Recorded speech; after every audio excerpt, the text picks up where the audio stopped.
Magandang araw Pilipinas, narito ang pinakabagong update sa lagay ng panahon. Huwag kalimutang i-like, i-share, mag-follow at mag-subscribe sa aming social media platforms at pindutin ang notification bell para palagi kayong updated sa mga balita tungkol sa panahon. Ayon sa latest update ng PAGASA, patuloy na lumalakas si Typhoon Goryo at ngayon ay may maximum sustained winds na umaabot sa 140 km per hour malapit sa sentro at gustiness na umaabot sa 170 km per hour. Huling namataan ang sentro nito sa layong 165 km hilagang silangan ng Itbayat, Batanes.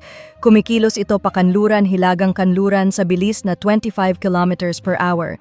Direktang naaapektuhan ng severe winds ang probinsya ng Batanes na makakaranas ng malalakas na bugso ng hangin.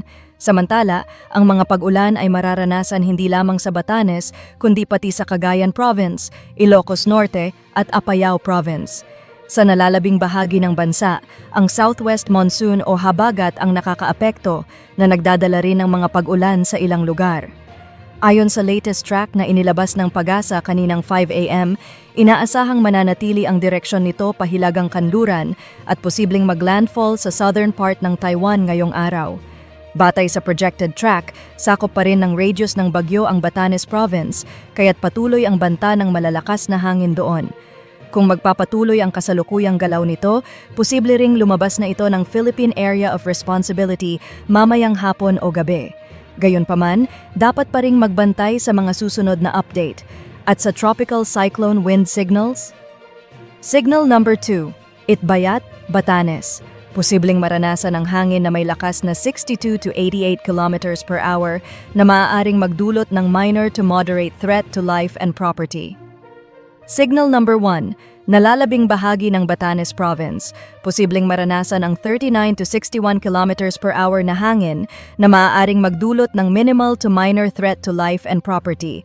At sa epekto ng habagat, dahil sa habagat na pinaigting ng Typhoon Goryo, asahan ang malalakas na bugso ng hangin sa Babuyan Islands, hilagang bahagi ng mainland Cagayan, silangang bahagi ng Isabela at hilagang bahagi ng Ilocos Norte. Kahit walang nakataas na signal sa mga lugar na ito, posible pa rin ang epekto ng malalakas na hangin.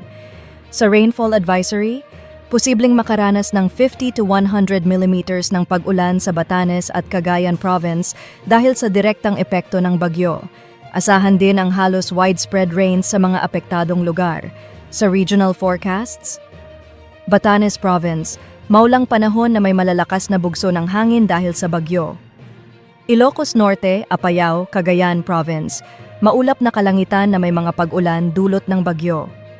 Mimaropa, Masbate, Albay, Sorsogon, Camarines Sur, Catanduanes, maulap na papawirin na may mataas na tsansa ng pag-ulan sa halos maghapon dahil sa habagat.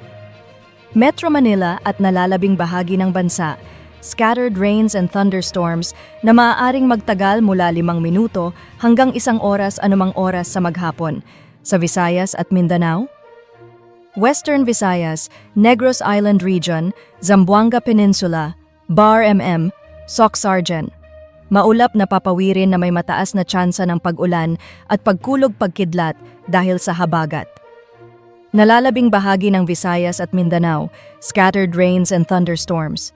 At sa lagay ng karagatan, nakataas pa rin ang gale warning sa Batanes.